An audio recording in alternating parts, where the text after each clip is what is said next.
Hello बच्चों, हम पढ़ेंगे जो नेस्लिस्ट थे लिबरल्स और रेडिकल। ये कुछ रेवोल्यूशन चाहते थे।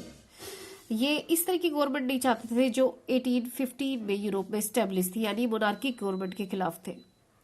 यहाँ पे फ्रांस, इटली, जर्मनी और रशिया ये भी रेवोल्यूशनरीज से अट्रैक्ट हुई और जो भी मोनार्की थी वहाँ पे उसको उखाड़ फेंकने के लिए स्टार्ट हो गई।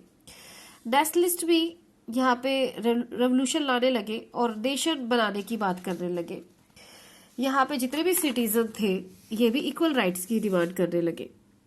यहाँ पे 1815 में गैस्पो बेजनी, अब बात यहाँ पे 10th क्लास में पढ़ोगे, इन्होंने किस तरीके से इटली को यूनिफाइड करने की कोशिश की जो कि 7 टुकड़ों में बटा हुआ था। यहाँ पे इंडिया में भी जो नेशनलिस्ट थे वो भी इनकी राइटिंग और इनके एफर्ट पढ़ने लगे। अब हम पढ़ेंगे यहाँ पे 1.3 the coming of socialism to Europe. यहाँ पे हमने पहले भी पढ़ा है कि सोसाइटी को रिफॉर्म करने की या ट्रांसफर करने की बात हो रही थी 18th सेंचुरी में।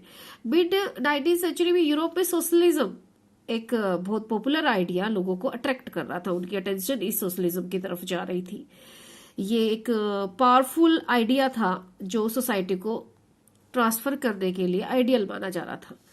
सोशलिज्म प्राइवेट प्रॉपर्टी के खिलाफ था और समाज में जितनी भी बुराई थी प्राइवेट प्रॉपर्टी को ही मानता था।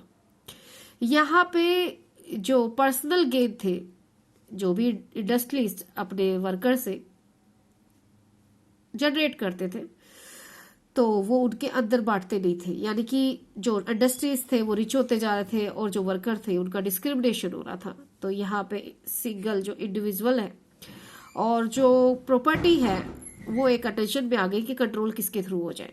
तो इसीलिए जो आपका सोशलिज्म है ये एक वेल नोन आइडिया बन चुका था, क्योंकि सोशलिस्ट चाहते थे कि यहाँ पे जितनी भी प्रॉपर्टी है वो होल पे कंडक्ट की जाए, ना कि इंडिविजुअल पे कंडक्ट की जाए।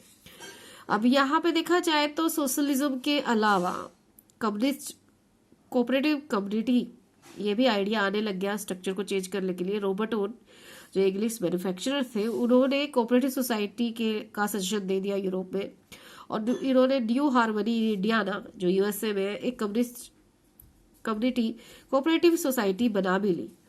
बट यहाँ पे जो लुइस ब्लैंक थे ये चाहते थे कि गवर्नमेंट को इंक्रीज होना चाहिए कोऑपरेटिव सोसाइटी को रिप्लेस करने में, कैपिटलिस्ट को हटाने में, क्योंकि कोऑपरेटिव सोसाइटी किसी इंडिविजुअल से नहीं चल सकती, क्योंकि ये एक एसोसिएशन पीपल की है जहां पे सभी लोग मिलके प्रॉफिट को डिवाइड करते हैं अकॉर्डिंग टू द कंट्रीब्यूशन जो भी उस मेंबर ने किया है। बट यहाँ पे जो इम्पोर्टेंट थ्योरी है कार्ल मार्क्स की एंड फ्रेडरिक ईगल की, इन्होंने अपना आइडिया इस आर्ग्यूमेंट में एडअप किया है। उन्होंने ना तो सोशलिज्म को फेवर किया है, ना उन्होंने कोऑपरेटिव सोसाइटी के फेवर में किया है। उन्होंने आर्ग्यू किया है कि जो इंडस्ट्रियल सोसाइटी है कैपिटलिस्ट की सोसाइटी, और कैपिटलिस्ट फैक्ट्री में जो इन्वेस्टमेंट करते हैं वो सिर्फ प्रॉफिट को गेन करने के लिए जो वर्कर प्रोड्यूस करता है, और जो वर्कर की कंडीशन है वो अच्छी नहीं है, क्योंकि प्रॉफिट सिर्फ प्रॉपर्टी और कैपिटलिस्ट के प्राइवेट प्रॉपर्टी ओनर के हाथ में और कैपिटलिस्ट के हाथ में होता है। तो वर्कर को ओवरथ्रो कर लेना चाहिए कैपिटलिस्ट को, और प्राइवेट प्रॉपर्टी रूल को हटा देना चाहिए।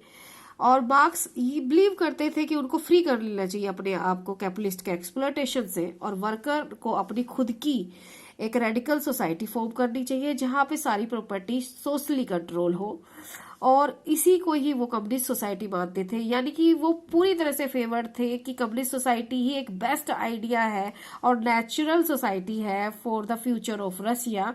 सो वो वर्कर को कन्विंस कर रहे हैं कि आप कन्फ्लिक्ट कीजिए कैपिटलिस्ट के साथ, you should be sure with the victory. So this powerful idea given by the Karl Marx, and whole the chapter inspired by this idea. Thank you.